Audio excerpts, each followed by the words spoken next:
किसान भाइयों, जैसा कि आप जानते हैं कि जो गेहूं की नाना प्रकार की उन्नत किस्में आप तक पहुंचती हैं, तो ये उन्नत किस्में बनती कैसे हैं?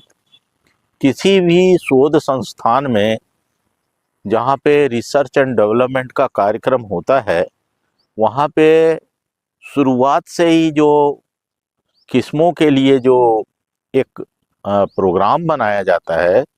उस प्रोग्राम में हम जो है तो शुरू से ही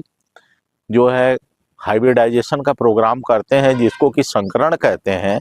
इसमें दो विभिन्न जातियों का, जो मादा और पुरुष का, मनचाहे मादा और पुरुष का हम संयोजन करवाते हैं। मतलब एक हमारी फीमेल लाइन हो गई और एक मेल लाइन, और इस फीमेल और मेल लाइन का जो चुनाव है वो हमारे विवेक पर निर्णय करता है कि आगे आने वाले समय में हम किस तरह की प्रजाति आप तक पहुंचाना चाहते हैं। जैसे कि अधिक उपज देने वाली बौनी प्रजाति, जिसमें लंबी वालियां हों, तने मोटे हों और प्रति वाली दानों की संख्या हो। मान लो ये हमारा उद्देश्य है, तो इस उद्देश्य के तहत वैसे ही हम इसके पेरेंट्स का, इसके संतति का चुनाव करते हैं और उनके आपस में हम क्रॉसेस करते हैं। तो यही मैं बताना चाहूँगा कि ये जो हमारा आराध्या जो रिसर्च फार्म है, उस पे जहाँ मैं खड़ा हूँ, आप देख लीजिए कि ये 2-2 लाइन की, 2 मीटर की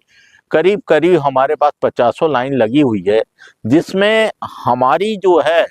अभी आपका जितनी भी मध्य प्रदेश में आपका गेहूं का उत्पादन हो रहा, आप तक पहुंचा है, उन जातियों से लेके पुरानी जातियां भी हैं, क्योंकि हमको पुरानी जातियों भी रखना पड़ता है। और जिसके पास ये जितनी ज़्यादा धरोहर होगी, वो उतना ही हमको, अगर कोई डोनर उठाना हो कहीं से, हमको अगर किसी गुणों को ट्रांसफ़र करना हो, किसी एक जाति में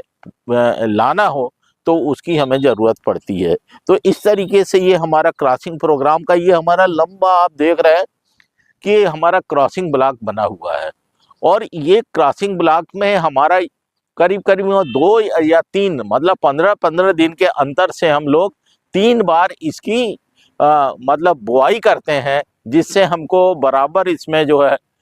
मादा फूल और नर फूल दोनों, नर और मादा भाग मिलते रहें, कोइंसाइड करते रहें। और हम लोग इस तरीके से यहाँ पे काम कर रहे हैं। और इसके बाद जो है हम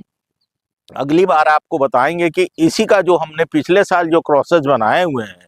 वो किसी तरह से हमारा अग्रिम प्रोग्राम में पहुँच गया है।